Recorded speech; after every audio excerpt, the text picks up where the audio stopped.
Mr. Dettelbach, what were you trying to hide?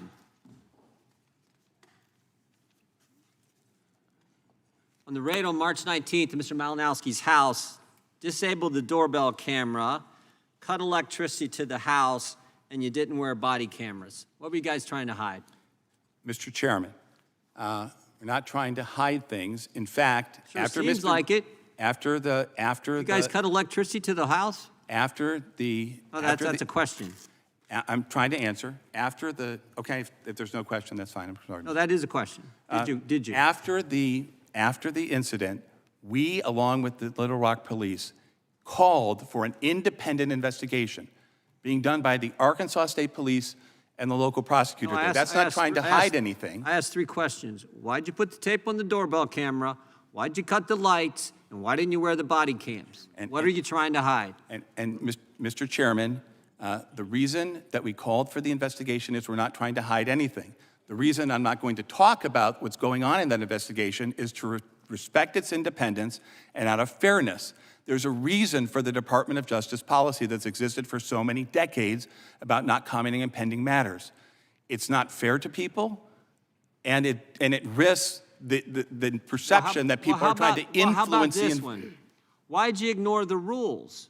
Because don't the rules say you should only use a no-knock entrance into a property if it's the only way, if it's the absolute best way to do it? I mean, I can read from Ms. Monaco's directive. Limit the circumstances in which agents may seek to enter a dwelling pursuant to a warrant without complying with the knock and announce rule because of the risk posed to both law enforcement and civilians. So you want to limit this. Why'd you guys do it all in 57 seconds? Respectfully, with respect to what I said before, is that we are not trying to hide anything. An independent agency is investigating it, and we, pursuant to longstanding policy, Director, are not going to comment. The Department of Justice has already told us you guys weren't wearing cameras. I'm just asking why. For the cameras, our body-worn camera policy, I can talk about that. I think I can answer the question without talking about this case. You can talk about some things relative to the investigation, but not others. We want all the answers to what's going on here.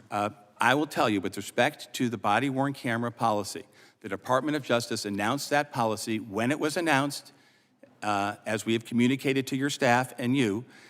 It was announced that it would be phased implementation. ATF is implementing that policy. We've implemented it in just under 1/3 of our field divisions. We have not received 3 separate requests for program funding from Congress to do so, but we are still doing it.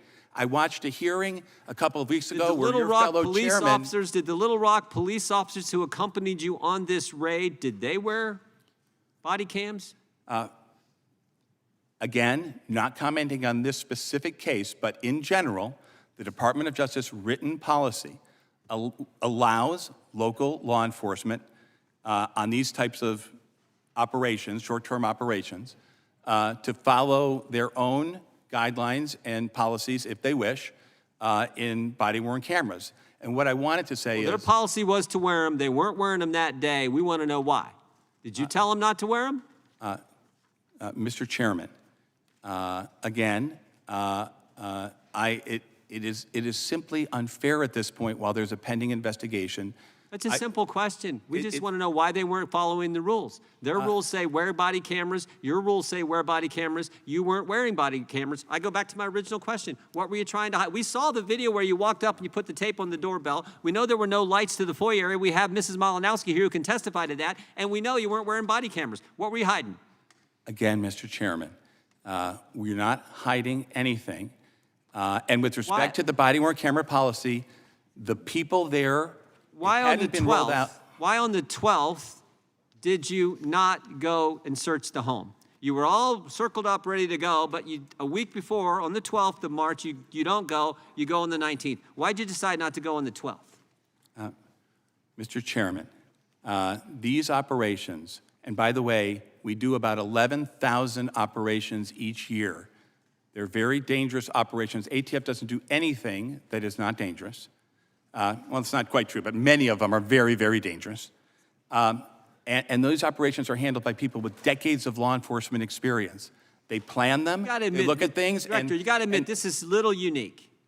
You got a citizen, the highest paid official in the municipal government, Little Rock, Arkansas, making $260,000 a year, running the airport, no criminal background history, nothing, and he's dead at a pre-dawn raid when it sure looks like you could have served this search warrant when he wasn't there, but you decided not to. You decided to wait till he was home when you did it on March 19th. And as a result, Mr. Malinowski is no longer with us.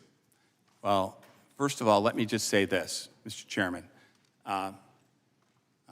Obviously, any time that there's a loss of life, that is a profound incident. And of course, on behalf of just myself, ATF, and all law enforcement, we are very sorry when those things happen. Also, an agent was shot that day, and I'm sure you are sorry that that occurred also. Of course, all the more reason to follow the no-knock warrant, not to have a no-knock warrant take place and follow the rules. Mr. Chairman, as somebody who has worked with law enforcement for decades, there's a great temptation when a horrible incident happens to prejudge. Sometimes people even try to use it to advance agendas. The cops who are in the field and the family I just want the answers. My time has expired.